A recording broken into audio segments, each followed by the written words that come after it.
That's some praise right there, y'all. I would love to have been in that praise service. They caused the earthquake. They were praising and dancing so hard. Verse 6, hearing the uproar, the Philistines asked, what's all this shouting in the Hebrew camp? When they learned the ark of the Lord had come into the camp, the Philistines were afraid. A God has come into the camp, they said. We're in trouble. Nothing like this has happened before. Woe to us!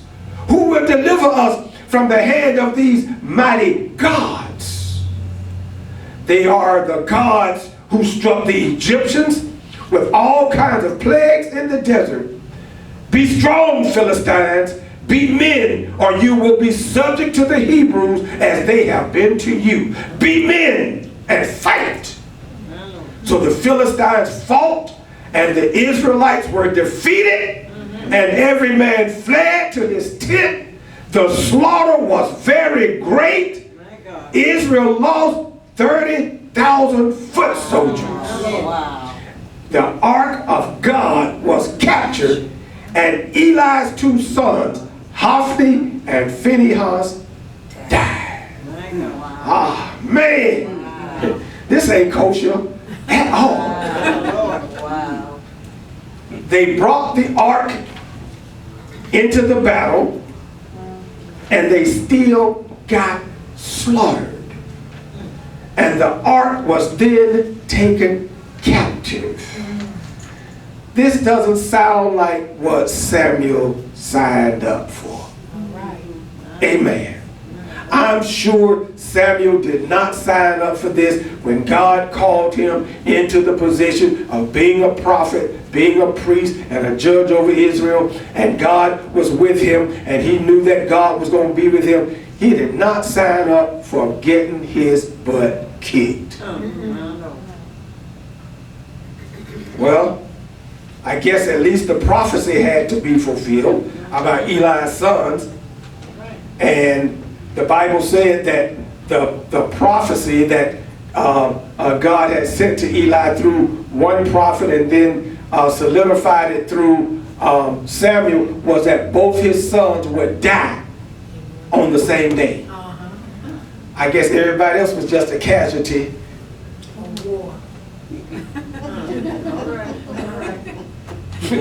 You know, them two had to go. The other 30,000 casualty of war. Have you ever experienced regrouping? Yes. After a loss, after a battle, after a defeat, you regroup and think that you've now got all your bases covered. Surely now when I do this thing, God is going to bless me. Perhaps when you suffered the first defeat, you figured out, you know what, I didn't fast long enough. The Lord, I really felt in my heart that God told me to fast for 6 days and I only fasted for 4. So, you know, I kind of short myself. You know. Or maybe you figured out, well, I lost that battle because I didn't really pray as hard as God had told me. You know, I really felt the Spirit told me to pray for an hour every day. You know, and I prayed for 45 minutes, you know. So I short myself. You know, we go through those things when we suffer defeat, trying to figure out what went wrong. And so they did the same thing. They tried to figure out what was wrong, and they thought that what was wrong was the ark wasn't in their presence. So they sent for the ark, brought the ark into their presence, and suffered an even greater defeat. Hallelujah. So now the story goes on to tell us that one guy escaped the battle and went back and reported everything to Eli. So let's look at his response. You know, there's usually one person that's going to survive. There's usually one joker that's going to run. So his thing is, somebody got to be around to tell him. Ain't no sense in all of us dying. Somebody got to be around to tell it. So look at verse 14 in chapter 4. Verse 14 says, Eli heard the outcry and asked, what is the meaning of this uproar? The man hurried over to Eli, who was 98 years old and whose eyes were set so that he could not see. He told Eli, I have just come from the battle line. I fled from it this very day. Eli asked, what happened, my son? The man who brought the news replied, Israel fled before the Philistines, and the army has suffered heavy losses. Also, your two sons, Hophni and Phinehas, are dead, and the ark of God was captured. Now check this out. When he mentioned the ark of God, not his sons, now he knew they had to go. When he mentioned the ark of God, Eli fell backward off his chair by the side of the gate. His neck was broken and he died, for he was an old man and heavy. He had led Israel 40 years. Now, I'm sure Samuel got to be looking at all this too. Now, Samuel's still in the picture. He's looking at all this stuff taking place. He's young. He ain't signed up for this. He don't know how to handle all this. He don't know what to do with all this. Can you imagine what this poor young kid is going through at this moment, seeing all this suffering and defeat being perpetrated against Israel on his watch? Listen to what happened next. Verse 19. His daughter-in-law, the wife of Phinehas, was pregnant and near the time of delivery. When she heard the news that the ark of God had been captured and that her father-in-law and her husband were dead, she went into labor and gave birth, but was overcome by her labor pains. As she was dying, the women attending her said, don't despair. You have given birth to a son.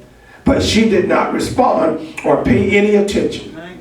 She named the boy Ichabod, saying the glory has departed from Israel. That's what Ichabod means. The glory has departed from Israel because of the capture of the ark of God and the deaths of her father-in-law and her husband. She said, the glory has departed from Israel, for the ark of God has been captured. Have you ever had a Ichabod moment in your life where it just felt to you like the glory of God had departed from you? I mean, stuff just got so wild, so crazy, so stupid. It's like, where is God in this? Sometimes we call it a Job moment. It's an Ichabod moment when you feel like you are all by yourself and you don't feel that God is nowhere to be found. If you ain't had one yet, live on. Keep living. But saved or unsaved, you will experience some moments in life that make you question the very existence of God. You can love the Lord with all your heart, with all your mind, with all your soul, just like Eli did. And who knows, perhaps even his wife and son could have been, or his daughter-in-law could have been a faithful woman of God. And yet they find themselves going through this painful experience that the two sinful sons, the two sinful brothers brought upon the nation. See, they didn't just bring it upon the family. They brought it upon the nation. Now they deserved what they got because of all the wickedness that they had been doing in the tabernacle. But the entire nation suffers. So now you would think that God has dealt with Israel enough, because it appears that the children of God have been totally defeated. Well, let's look on and see what the end's going to be. Chapter 5, verse 1. After the Philistines had captured the ark of God, they took it from Ebenezer to Ashdod. Then they carried the ark into Dagon's temple and set it beside Dagon. When the people of Ashdod rose early the next day, there was Dagon fallen on his face on the ground before the ark of the Lord. They took Dagon and put him back in his place. But the following morning, when they rose, there was Dagon fallen on his face on the ground before the ark of the Lord.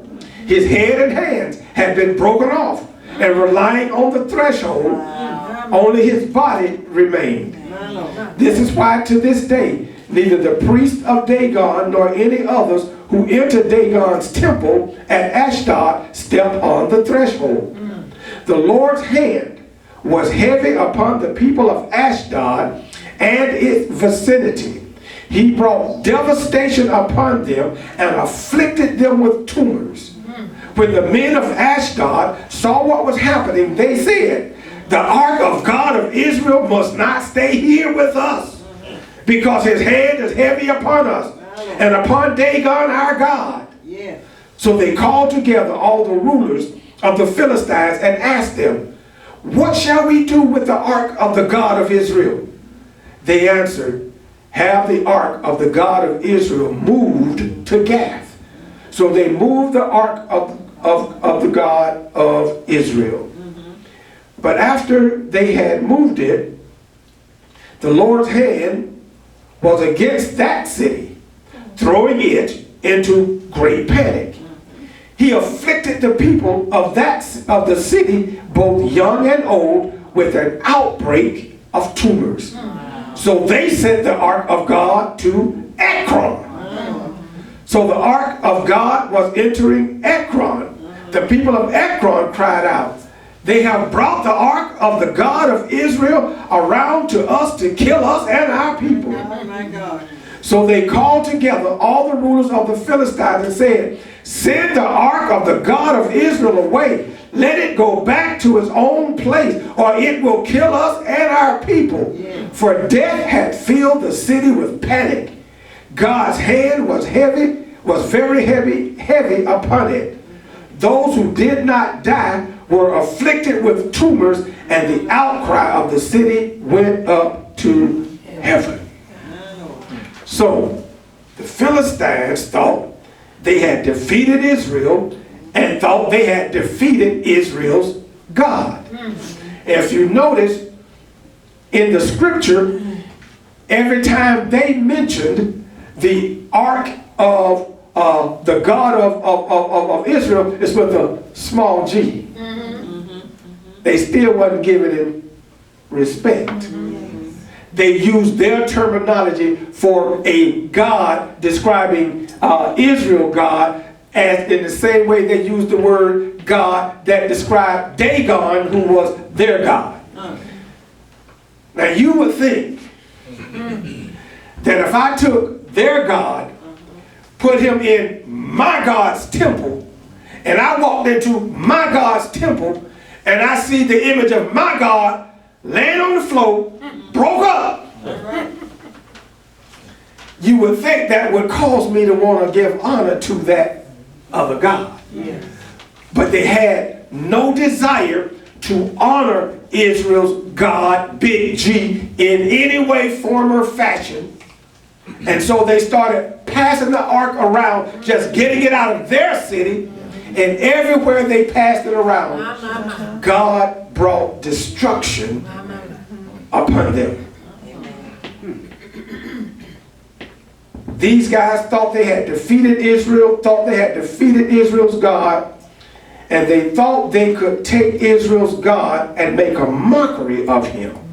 And the Lord brings down the hammer on them without the use of Israel's army. My Lord. Without, come on now, without the use of Israel's army, so that these heathens would know that it was God who is great and all powerful and not the nation of Israel.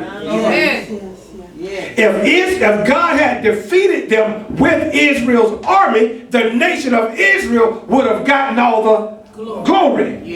The nations would have been afraid of the Israelites and their armies. But God let Israel's army get completely annihilated, completely defeated, and then he goes in by himself and defeats the Philistines. So that they know it wasn't a man that did this to us. Sometimes God will allow a believer to be punished by an unbeliever or an unbelieving system to prove his point both ways. He proves to the believer that they cannot sin against him and get away with it. All right now. Because as believers, you do know we can get slothful sometimes in our life and in our lifestyle, because God don't come down with the hammer right away. We do a little something and the lightning bolt don't show up. And we then slide just a little bit more, and we slide just a little bit more, and we slide. But God will eventually allow a believer to be judged or punished by an unbeliever or an unbelieving system to prove to the believer that you don't get away with sin. And then on the other hand, he proves to the unbeliever that they had no power to do to the believer what they did, except he let them do it. Because there are times when God will allow an unbeliever or an unbelieving system to discipline one of his children, and they go overboard when they do what they do to us, and then they think, you thought you were saved, you thought your God was all, and God want to show you the only reason you were able to defeat my child is because I let you. So that he has to prove himself to the heathen as well. Thank you, Jesus. He's the God of those who believe, and he's the God of those who don't. All right, I'm almost finished. Y'all hang in here with me for a minute. Chapter 6, verse 1. 1 Samuel chapter 6, verse 1. When the ark of the Lord had been in Philistine territory 7 months, the Philistines called for the priests and the diviners and said, "What shall we do with the ark of the Lord? Tell us how we should send it back to its place." You notice the word Lord there is capitalized. They used the word that gave some respect at that time. They answered, "If you return the ark of the God of Israel, do not send it away empty, but by all means send a guilt offering to him. Then you will be healed, and you will know why his hand has been lifted from you. Why his hand has not been lifted from you." The Philistines asked, "What guilt offering should we send to him?" They replied, 5 gold tumors. Remember, that's what they were plagued with. He caused an outbreak of tumors on them. So now they're going to send to him 5 gold tumors and 5 gold rats, according to the number of the Philistine rulers, because the same plague has struck both you and your rulers. make models of the tumors and of the rats that are destroying the country, and pay honor to Israel's God. Still with a little G. Perhaps he will lift his hand from you and your gods and your land. Why do you harden your hearts as the Egyptians and Pharaoh did when he treated them harshly? Did they not send the Israelites out so that they could go on their way? And the amazing thing to me in this passage is how these heathens recognize the power of God. Yes. They had heard about what Israel's God had done to the Egyptians. They knew they were not foreign to Israel and Israel's God. They knew about it. They recognized the power, and they knew that that they could not defeat God, but they don't decide to simply yield themselves to him and serve him.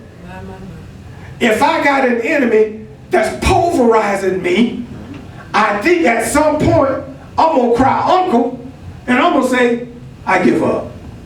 Okay, God, you got it. You know, I'm yours. You in control. You the best. I'll do what you say. But they don't do that. They won't surrender. But it goes back to what I said last week. And I said that nobody can surrender to God unless God reveals himself to that person. All right. I said that's why many times we see people, loved ones, friends,